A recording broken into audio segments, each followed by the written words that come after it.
মানুষের বিপদ যত বেশি, আল্লাহর রহমতের দয়া মায়া তত বেশি। প্রিয় দর্শক, আপনি কোনো কুল কিনারা পাচ্ছেন না, যেখানে যাচ্ছেন সেখানে আপনি হতাশ। আজকের এই আমলটি করুন, ইনশাআল্লাহ জীবনেও আপনাকে হতাশ হতে হবে ইনশাআল্লাহ। প্রিয় দর্শক, আপনি কি চান না যে আপনার দুনিয়াটা কল্যাণময়ী হোক? যদি চেয়ে থাকেন তাহলে এই আমলটি ইনশাআল্লাহ যেইভাবে বলবো ইনশাআল্লাহ করবেন। করলে কি হবে জানেন? সর্বপ্রথম নাম্বার পুরস্কার হলো আপনার বিপদ আপদ আল্লাহ রব্বুল আলামিন দূর করে দিবেন। দ্বিতীয় নাম্বার পুরস্কার, আপনার মনের সকল আশা আল্লাহ পূরণ করবেন।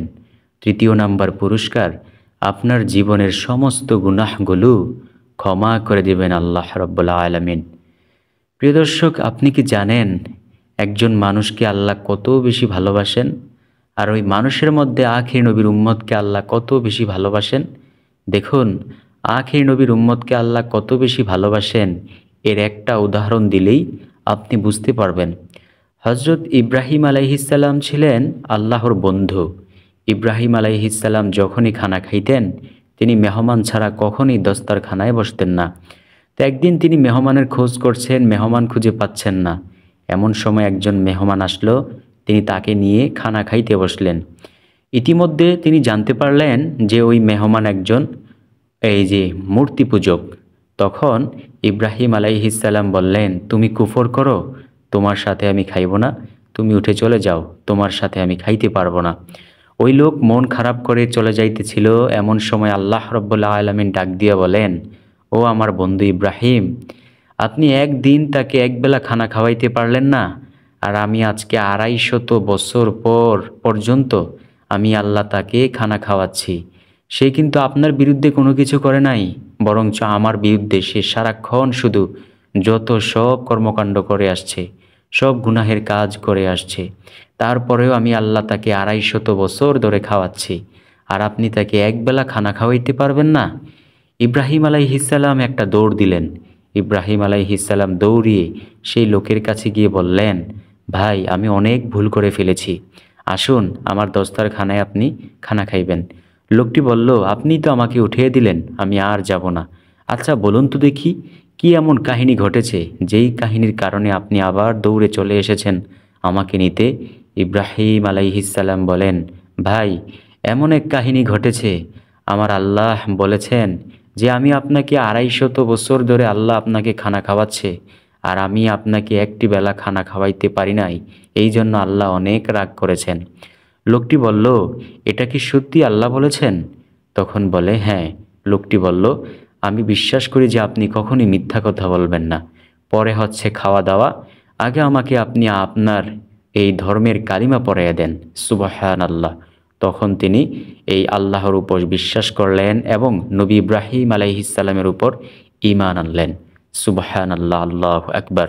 দেখুন, একজন বেঈমান কাফের মুশরিককে যদি আল্লাহ এতটা মায়া মহাব্বত করতে পারে, তাহলে একজন মুসলমানকে আল্লাহ কেমন মায়া মহাব্বত করবে? আর সেই মুসলমানের মধ্যে এই আখির নবীর উম্মতকে আল্লাহ কেমন মায়া মহাব্বত করতে পারে? আখির নবীর উম্মতের তো অনেক ফেসিলিটি। অন্যান্য নবী রাসূলরা সব সময় শুধু বলতেন, হায়রে কপাল, যদি নবী না হইয়া আখির নবীর উম্মত হইতাম, তারপরেও জীবনটা ধন্য হয়ে যাইতো। মানুষ জিজ্ঞেস করতো, কেন, কি হয়েছে? তখন অন্যান্য নবী রাসূলরা বলতেন, তোমরা তো গুনাহের কাজ করলে একটি নির্দিষ্ট জায়গায় গিয়ে ক্ষমা চাওয়া লাগে। আখির নবীর উম্মতেরা যদি কোনো গুনাহের কাজ করে, তাদের কোনো নির্দিষ্ট জায়গায় গিয়ে ক্ষমা চাওয়া লাগবে না। তারা যেইখানে বইসা বলবে, আল্লাহ আমাকে ক্ষমা করে দাও, আল্লাহ বলেন, আমি তোমাকে সাথে সাথেই ক্ষমা করে দিলাম। এতটাই ফেসিলিটি হবে আখির নবীর উম্মতের। আদম আলাইহিসসালাম আফসোস করে বলেন, হায় রে কপাল, আমি একটি সামান্য ভুলের কারণে, একটি ফল খাওয়ার কারণে আল্লাহ রব্বুল আলামিন আমাকে ৩৫০ বছর কাঁদিয়েছেন। আমাকে আমার স্ত্রী থেকে আলাদা করে দিয়েছেন। পৃথিবীর এক প্রান্তে আমাকে রেখেছেন, আরেক প্রান্তে আমার স্ত্রী হাওয়া আলাইহাসসালামকে রেখেছেন। আর আখির নবীর উম্মতেরা এমন হবে যে তারা যদি সারা জীবনও গুনাহের কাজ করে, তাদের স্ত্রী থেকে তাদেরকে আলাদা করবেন না। আপনি দেখেছেন, এমন প্রমাণ দেখেছেন যে কোনো ব্যক্তি গুনাহের কারণে আল্লাহ তার স্ত্রী থেকে তাকে আলাদা করে দিয়েছে? এটা কিন্তু দেখেন নাই। কার বরকত জানেন? আখিরি নবীর উম্মতের বরকত। প্রিয় দর্শক, একমাত্র আখিরি নবীর উম্মত আমরা, সেই বরকতে আল্লাহ এত ফেসিলিটি দান করেছেন। হজরত ঈসা আলাইহিসসালাম সবসময় আল্লাহর কাছে দোয়া করতেন, আল্লাহ আমাকে যদি আপনি নবী না বানাইয়া আখিরি নবীর উম্মত বানাইতেন তাহলে তো জীবনটা একেবারে ধন্য হয়ে যাইতো। আল্লাহ বলেন, ও ঈসা যাও, তোমার দোয়া আমি আল্লাহ কবুল করলাম। তাই ঈসা আলাইহিসসালামকে আবার কিয়ামতের পূর্ব মুহূর্তে আল্লাহ এই পৃথিবীতে আবার পাঠাবেন। সুবহানাল্লাহ, আল্লাহু আকবার। তো প্রিয় দর্শক, আমরা সকলেই সুন্দরভাবে জেনে বুঝে আমলটি করে আল্লাহর দরবার থেকে গুনাহের জন্য ক্ষমা চাইব, মনের আশা পূরণের জন্য ক্ষমা চাইব, বিপদ মুক্তির জন্য ক্ষমা চাইব। আপনি যদি বলেন এই আমলটি কি নবীজি সাল্লাল্লাহু আলাইহি ওয়াসাল্লাম করেছেন, আমি বলবো না, এই আমলটি নবীজি করেন নাই। তবে এমন ব্যক্তি আমলটি করেছেন যেই ব্যক্তি নবীজি সাল্লাল্লাহু আলাইহি ওয়াসাল্লামকে দেখেছেন। প্রিয় দর্শক, এমন ব্যক্তি আমলটি করেছেন। আর এই আমলটির কথা বর্ণনা করেছেন মাওলানা ওমর ফারুক সন্দ্বীপী।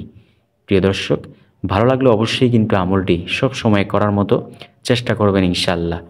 তিনি বলেন, কোনো ব্যক্তি যদি কঠিন বিপদের মুখোমুখি সম্মুখীন হয়ে যায়, এমন বিপদ যে তার মেয়ে বিবাহ হচ্ছে না, অথবা এমন বিপদ তার ঋণ পরিশোধ হচ্ছে না, অথবা পরীক্ষায় ভালো নাম্বারের প্রয়োজন, অথবা কোনো চাকরির প্রয়োজন, টাকা পয়সার প্রয়োজন, যে কোনো কঠিন বিপদ বালা মুসিবত, মনের আশা পূরণ, গুনাহের জন্য ক্ষমা চাওয়া, যে কোনো কিছু দরকার হলে কেউ যেন আমলটি করে। আমলটি করতে হলে আপনাকে এশারের সালাত আদায় করিয়া সেই স্থানে বসতে হবে।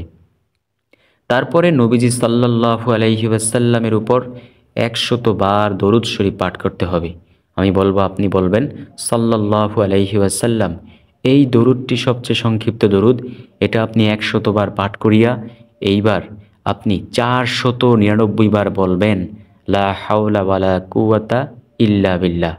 499 বার বলবেন, আর একবার বলবেন লা হাওলা ওয়ালা কুওয়াতা ইল্লা বিল্লাহিল আলিয়্যিল আযীম। তারপর আবার 100 বার আপনি নবী সাল্লাল্লাহু আলাইহি ওয়াসাল্লামের উপর দরুদ পাঠ করবেন। এইবার আল্লাহর কাছে মুনাজাতে বলবেন, আল্লাহ আমার মেয়ে বিবাহ হচ্ছে না, আমার ঋণ পরিশোধের দরকার, আল্লাহ আমার অনেক টাকার প্রয়োজন, আমার মনের আশা আল্লাহ পূরণ করা দরকার, আমার গুনাহগুলো ক্ষমা করা দরকার। আল্লাহ আপনার সব মনের কাকুতি মিনতিগুলো পূর্ণ করে নেবেন ইনশাআল্লাহ। করেই দেখুন না প্রিয় দর্শক, আমি নিজে ফল পেয়েছি, আলহামদুলিল্লাহ, আলহামদুলিল্লাহ, আলহামদুলিল্লাহ। প্রিয় দর্শক, করেই দেখুন, ইনশাআল্লাহ ফল পেয়ে যাবেন ইনশাআল্লাহ। এই আমলটি ফালতু কোনো আমল না, যেহেতু নবী সাল্লাল্লাহু আলাইহি ওয়াসাল্লাম বলেছেন লা হাওলা ওয়ালা কুওয়াতা ইল্লা বিল্লাহ, বেশি বেশি পড়ো, এর মাধ্যমে বিপদ আপদ দূর হয়ে যায়। নবীজি সাহাবায়ে কেরামদেরকে বললেন, আমি কি তোমাদেরকে জান্নাতের গুপ্তধনের সন্ধান দেব না? সাহাবীরা বললেন, হ্যাঁ ইয়া রাসূলুল্লাহ সাল্লাল্লাহু আলাইহি ওয়াসাল্লাম, বলুন কোন সেই জান্নাতের গুপ্তধন? নবীজি বললেন, তোমরা বেশি বেশি পড়িও লা হাওলা ওয়ালা কুওয়াতা ইল্লা বিল্লাহ। এটাই হলো জান্নাতের গুপ্তধন সমূহের মধ্যে একটি গুপ্তধন। আল্লাহু আকবার। প্রিয় দর্শক, আসুন সকলে মিলে আমরা আমলটি করি, বিপদ আপদ দূর করে দেই। যদি ভিডিওটি ভালো লাগে তাহলে যারা প্রিয়জন রয়েছে না, ওই প্রিয়জনের কাছে অবশ্যই ভিডিওটিকে বেশি বেশি শেয়ার করতে ভুলবেন না। ভালো থাকুন, সুস্থ থাকুন। আর আরেকটি কথা হলো, সবার কাছে তো শেয়ার করবেন, আর বিশেষ করে চ্যানেলটাকেও সাবস্ক্রাইব করে রাখবেন, যাতে পরবর্তী যেই ভিডিওগুলো এই চ্যানেলে ছাড়া হবে সেই ভিডিওগুলোর নোটিফিকেশন যাতে সর্বপ্রথম আপনার মোবাইলের স্ক্রিনে চলে যায়। তো ধন্যবাদ সকলকে যারা ভিডিওটি দেখেছেন।